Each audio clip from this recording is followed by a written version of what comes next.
sobre escrever bem. Quanto mais longe você conseguir olhar para trás, mais longe você verá para frente. Winston Churchill.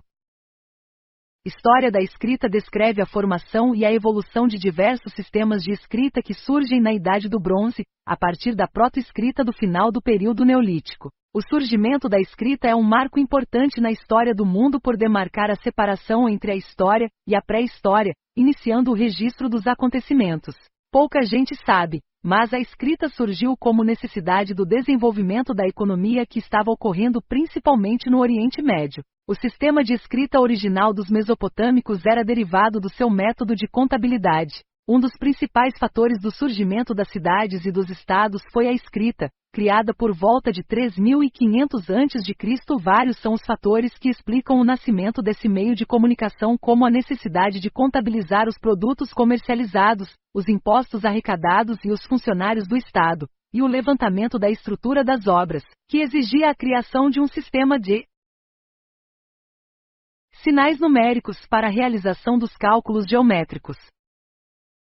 Com a escrita, o ser humano criou uma forma de registrar suas ideias e de se comunicar. A linguagem escrita é especial porque permite que a vida que levamos hoje seja conhecida pelas gerações que virão depois de nós.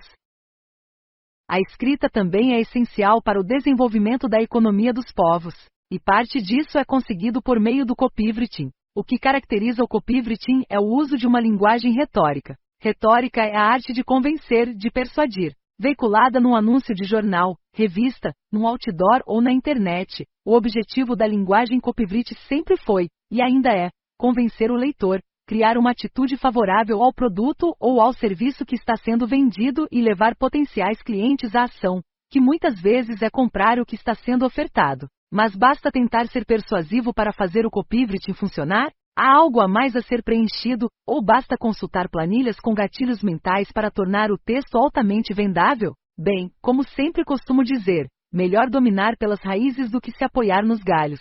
Eu gosto de cavar fundo, e acho impressionante que, quanto mais fundo eu cavo, mais consigo subir o nível da minha escrita.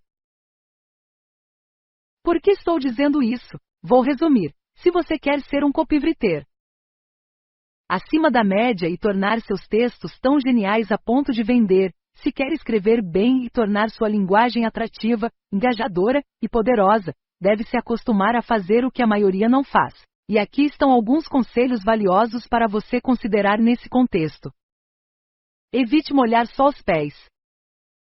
Lembro como se fosse hoje do dia em que, reunido com empreendedores numa sala, revelei que tinha o desejo de estudar filosofia. Minha fala foi motivo de riso e piada. Não vejo necessidade, disse um deles, se empreendedor só precisa saber ganhar dinheiro. Eu poderia muito bem me deixar levar com o peso daquelas palavras, mas não desisti do meu objetivo. Mergulhei nos livros, e foi a filosofia que me fez enxergar melhor como as coisas funcionam. Napoleão Hill e Dale Carnegie, dois papas da comunicação e dos negócios, dedicaram suas vidas aos estudos das áreas humanas.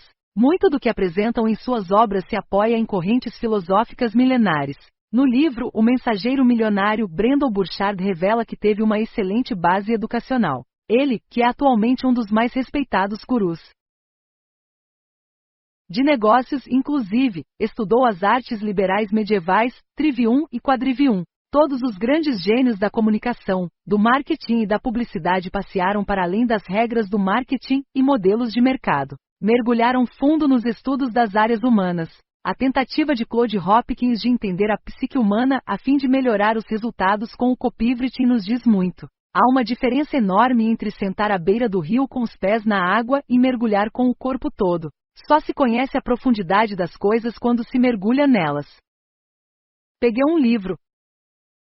O hábito da leitura é algo que personalidades de sucesso têm em comum. Warren Buffett, Bill Gates e Mark Cuban, embora atuem em diferentes áreas, compartilham de muita prosperidade em suas carreiras.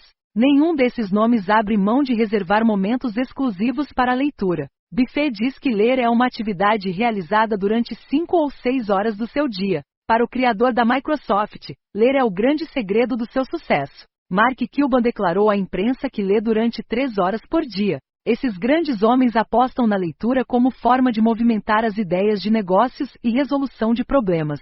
Além dos livros, investem tempo em adquirir informações de diferentes fontes da imprensa. Portanto, não se surpreenda se souber que eles leem 5 ou 6 jornais diariamente. A apresentadora Oprah Winfrey já acreditou boa parte do seu sucesso às leituras realizadas durante sua vida. Ela chega a definir livros como passe para liberdade pessoal. O fundador da Nike, Phil Knight, venera a sua própria biblioteca. Quando perguntaram a Elon Musk sobre como ele aprendeu a construir foguetes possantes e inovadores, ele simplesmente respondeu: li livros. Seu irmão até relatou para a imprensa que Musk cresceu lendo 2 livros por dia. Grandes nomes do mundo corporativo vivem em uma agenda apertada, com muito trabalho e muitos compromissos.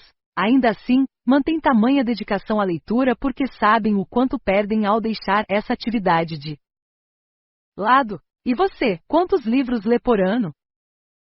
Elfos, baleias e meninos que caçam tesouros.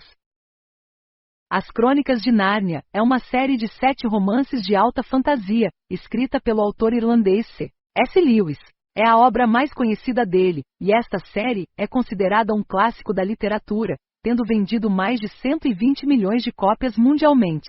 O título figura como uma das obras literárias mais bem-sucedidas e conhecidas de todos os tempos, tendo sido traduzida em 41 idiomas.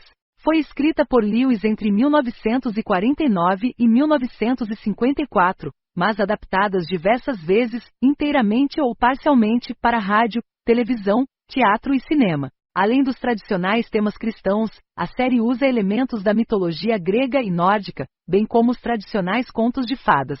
A obra citada no começo deste livro, Moby Dick, foi revolucionário para a época. Acho genial como o romance foi composto, com descrições intrincadas e imaginativas das aventuras do narrador e Ismael, suas reflexões pessoais e grandes trechos de não ficção, sobre variados assuntos, como baleias, métodos de caça a elas, arpões, a cor branca, de Moby Dick, detalhes sobre as embarcações, funcionamentos e armazenamento de produtos extraídos das baleias. Moby Dick foi inspirado no naufrágio do navio Essex, comandado pelo capitão George Pollard, que perseguiu teimosamente uma baleia, e ao tentar destruí-la, afundou. Outra fonte de inspiração foi o cachalote albino Mocha Dick, supostamente morta na década de 1830 ao largo da ilha chilena de Mocha, que se defendia dos navios que a perturbavam com premeditada ferocidade. Tom Sawyer é o personagem principal dos livros infantis As Aventuras de Tom Sawyer, As Viagens de Tom Sawyer, e Tom Sawyer, Detetive, de Mark Twain, de 1835 a 1910, considerado o pai da literatura americana moderna. Tom, inclusive, inspirou uma de minhas canções de rock preferidas, Tom Sawyer, da banda canadense Rush. Tom é um garoto que vive com a tia Polly, o irmão Sidney e a sua prima, filha da sua tia, chamada Mary, numa pequena cidade nas margens do rio Mississippi, nos Estados Unidos, no século XIX. Esperto, ele e seu amigo o Kleber Fi metem-se nas mais incríveis peripécias. Aprendi mais sobre boa escrita e copywriting lendo As Crônicas de Nárnia para o meu filho antes de dormir do que consultando manuais de marketing. Compreendi certos aspectos do texto engajador, dos ganchos e das promessas passeando pelas páginas de Moby Dick, e aprendi como pessoas comuns, até mesmo meninos, tornam-se heróis viajando nas histórias de Tom Sawyer. Esse talvez seja um dos meus conselhos mais valiosos. Há muito o que se aprender sobre copywriting em romances e literatura. A ficção se entrelaça com a vida real. Um produto de emagrecimento e uma história de aventura vendem pelo mesmo motivo. Ambos transformam seres humanos em heróis. Ou ao menos dão a eles a esperança de um mundo melhor.